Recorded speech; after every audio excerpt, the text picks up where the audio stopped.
convention, another TBR. Hello everybody and welcome back to the channel. My name is Bree and this is For Paws in a Book. Today I'm going to be talking to you about my TBR, my pile of possibilities, authors I want to get to before Romantasy BookCon, which happens in LA at the end of February 2025. So we do not have a lot of time. This was not something I was originally planning on attending. However, I was recently just asked to be a volunteer for this event. So with that, you also get a ticket. I followed their Instagram and they were asking for volunteer applications and I was like, why not? I mean, it's just a weekend. It's an easy, quick flight, or I could even drive because it's LA, so it's not too far away. And so I was like, you know what? It's fine if I don't get it, but this would be kind of fun if I did. And I got an email a few days later saying that I could volunteer on Friday and Saturday, which also means that I will get to attend. Essentially, the volunteers are given 3 to 4 hour slots where you are working, and then the rest of the day you can attend as just an attendee, which means that I'm gonna get to visit authors. Also, when you filled out your application, they asked what you wanted to do, like which part of the convention you wanted to work at, and one of the options was to help the authors during the exhibit halls, and so that was one that I chose as an option. And so it'd be really awkward if I got stuck with an author that I wanted to read but I hadn't yet, because listen, on the BookJournet we understand our TBR is massive, it's endless, but when you are talking to an author for 3 hours and you're like, yeah, I really want to read your book, but I haven't yet, that's a problem. That's just awkward. So maybe I can balance the scales a little bit. Maybe I can swing things in my favor and I will end up with an author that I have read from before and I enjoyed. So I have 30 something books here that I'm interested in, 30 something authors that I'm interested in. And so let's just get started.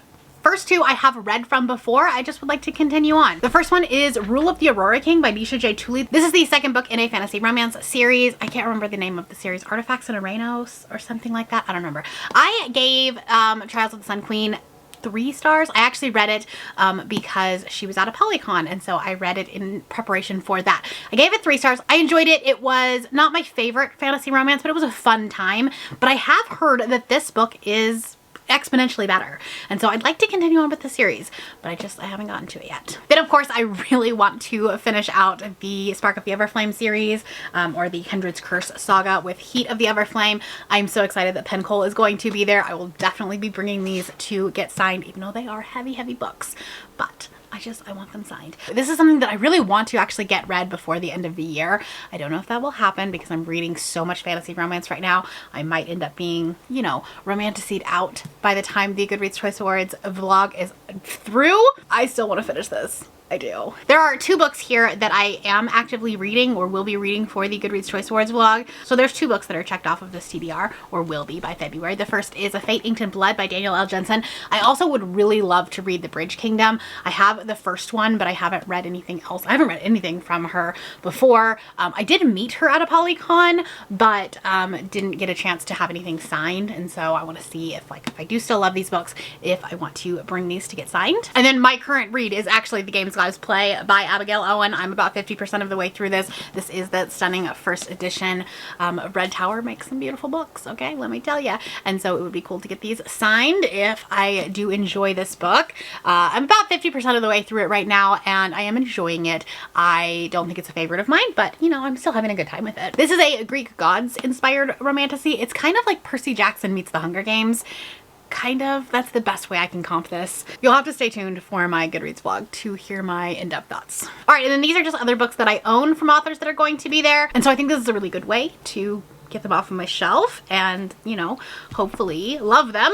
First one is The Book of Azrael by Amber V. Nicole. This is a dark fantasy romance, I think. I don't know a lot about it. And honestly, we're not going to talk about synopsis because I would be here forever. I have heard really good things about this book. This is kind of one of those super popular books. I know everyone was talking about it at a Polycon last year. And so, yeah, this, the cover's stunning. Cover's stunning. And I know there's also a lot of special editions, and so that also might be something that I'm on the lookout for if I do love that book. A recent addition to my collection is A Court That's Cruel and Lovely by Stacia Stark. I got this. Now, the book 3 is in the Goodreads Choice Awards. I don't know that it will make the top 10, so I haven't started reading it yet. However, the day after election day, Stacia Stark retweeted a quote that was in this book that was just so powerful, talking about how using religion can quiet the masses and it can brainwash people, and I was like, immediately purchase. So I did. I'm very excited about this one. This one is something that is going to be high on my priority list. Also, I'm just now realizing how stunning the artwork is in this book. I'm gonna have to get the rest of the series, aren't I? Then we have Pestilence by Laura Thalassa. I have not read anything from her, but she has a couple of very popular romantasy series, and this one is like Four Horsemen of the Apocalypse related somehow. I'm not sure, but I have heard her speak at a Polycon, and I want to say she was at Steamy Lit too, and she always makes her books sound so fantastic, so I definitely want to dip my toes in, and this is the one that I own. So, and then we have The Curse of Saints by Kate Dramas. I have heard mixed things about this book. It's not something that like people have been absolutely loving, but I think I'm going to like this. It has a lot of buzzwords that I like tend to gravitate towards. She was at a Polycon, and she's such a sweetheart. I remember talking to her. I just didn't own the book at the time, and so now I do. The dogs are absolutely going nuts right now. I'm just trying to film a video. It's fine. Anyways, finally, not an author that I necessarily like need to get in line to see at Romantasy BookCon, but an author that I do own a book from. I don't need to necessarily see her because I got the book at Steamy Lit Con, so it's already signed. But Living a Legend by Ali Shanti.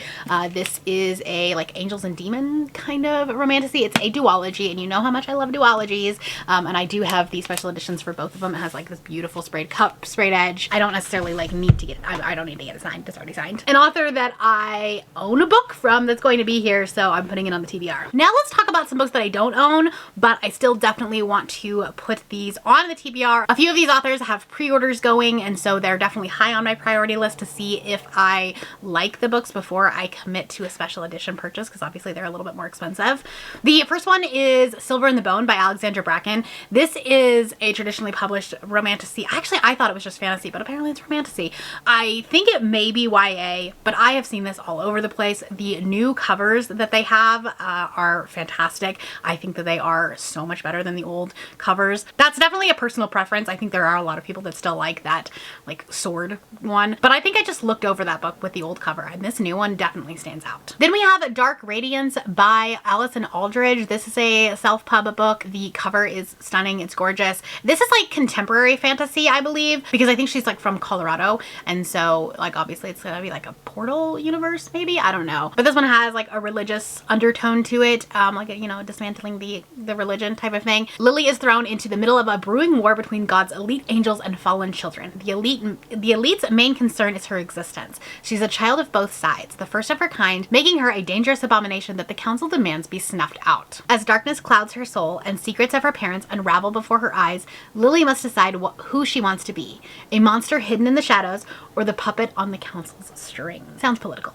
Love that. Then another one that is a YA book. However, this author does have a romantasy book, like an adult debut romantasy, coming out later on next year. And so I want to see, you know, what her books are like. That is Song of Silver, Flame Like Night by Emil Wenzel. It says, in a fallen kingdom, one girl carries the key to discovering the secrets of her nation's past and unleashing the demons that sleep at its heart. It's inspired by the mythology and folklore of ancient China, which is definitely not something that you see as much. I was actually just having a conversation with a couple of friends of mine today about how fantasy books are really Eurocentric, and the system, like the hierarchy system, is very much related to the European culture, where it's, you know, very much, you know, the Anglo-Saxon church, really. And so anytime I can find something that is like non-European based fantasy, it's something that I am drawn to. And this is an Own Voices story. And so yeah, I'm excited about this one. Then we have Sinner's Isle by Angela Montoya. This cover is stunning, and I remember seeing a banner of it. I want to say it was at Steamy Lit Con. I'm getting my conventions mixed up at this point, but I remember seeing this book. The cover is stunning, and so like I was immediately drawn to it. This is a spellbinding romantic fantasy about a powerful witch who will do anything to escape the remote island that she's been held captive on, including blackmailing a notorious charming pirate who washes up on the shore. I'm always here for a pirate romantasy. we do not see enough of that. Next up on my hopefuls list is A Kingdom of Frost and Malice by Ashley McLeod.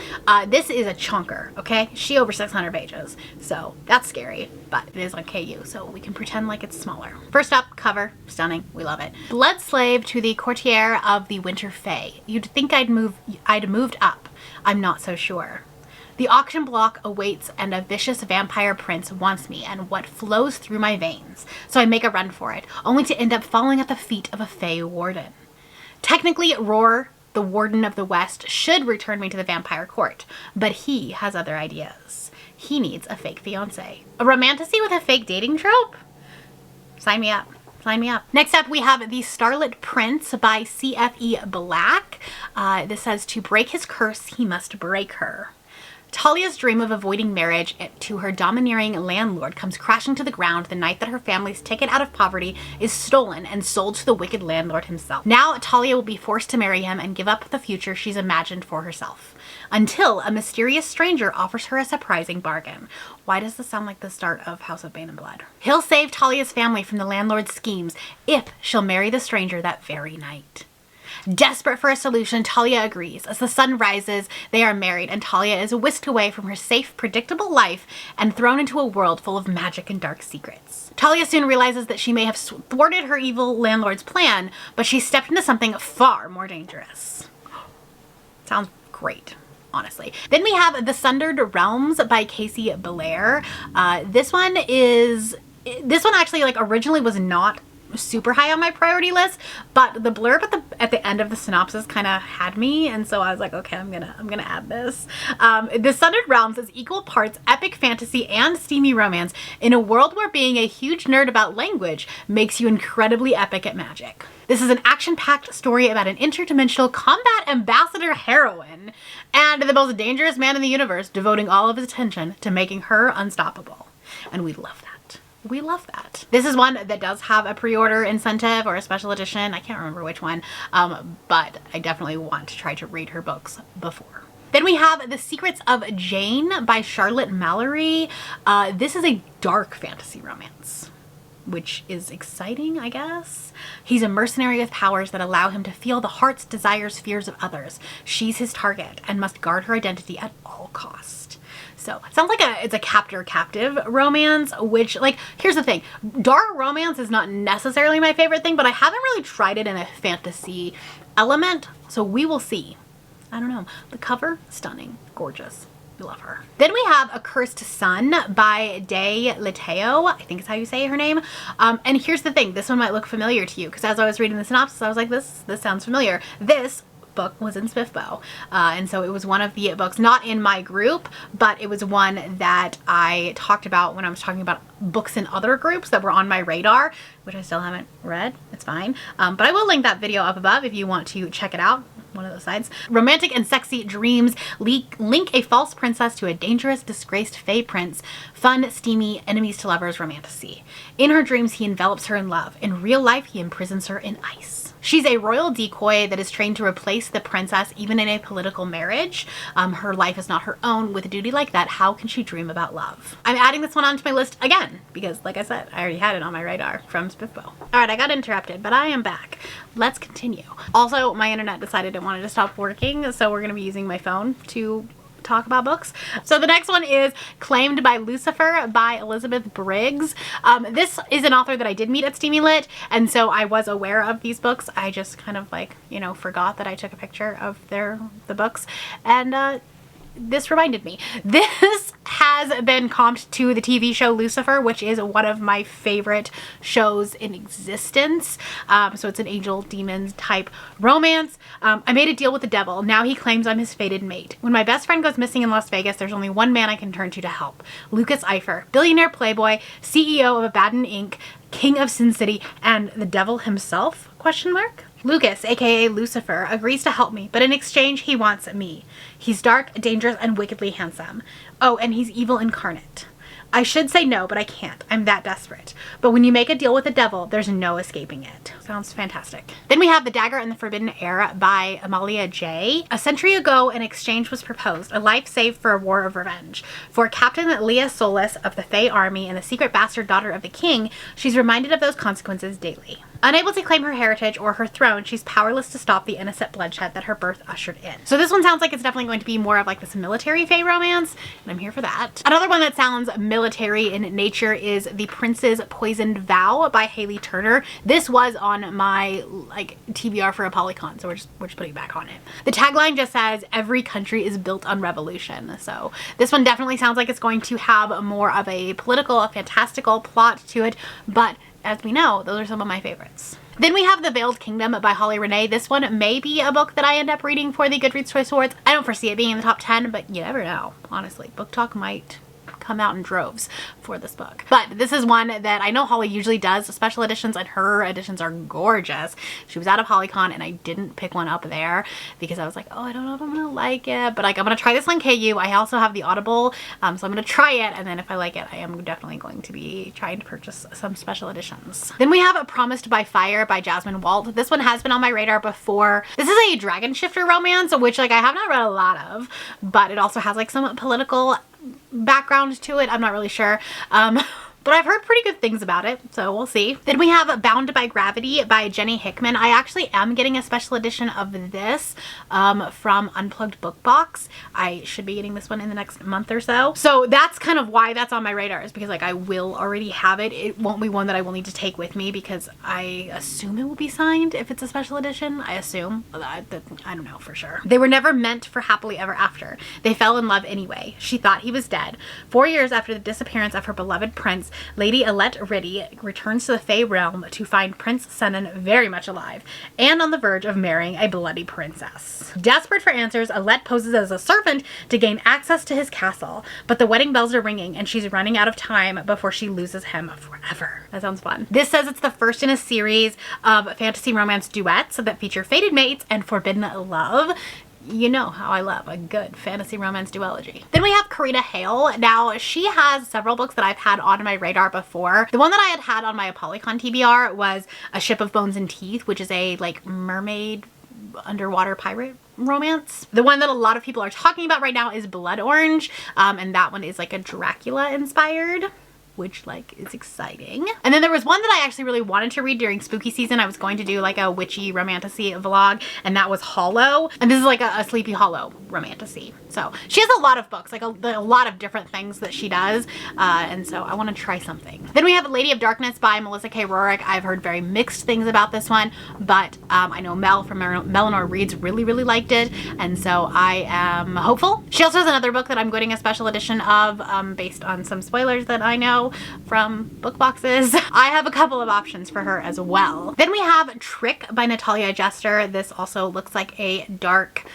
fantasy romance. Spicy enemies to lovers romantasy with a happily ever after. We love that. Stay away from the court jester, especially if you're a good little princess. The court jester marks his target with a ribbon. That's how I found out that I'm next. The moment that a band of scarlet fabric appears on my pillow, I know it's a promise. A bad omen delivered by someone wicked. He's powerful, he's sinful. They whisper about him in the castle's shadowed halls. Everyone fears his devilish tongue, yet everyone desires his heated touch. With each seductive temptation, I fall under the jester's spell. With every forbidden moment, he ignites a fire that I've never known before. But the jester is guarding a treasonous secret, and becoming his obsession is dangerous. This sounds like a lot of fun. Next up, we have North Queen by Nicola Teisch. I have had this on my KU library previously, and so I was aware of this book, but I don't really know what it's about. The return of a lost heir. The kingdom of Mercia has been at war with the Shadow King and his dark army for 10 years. To escape the seer's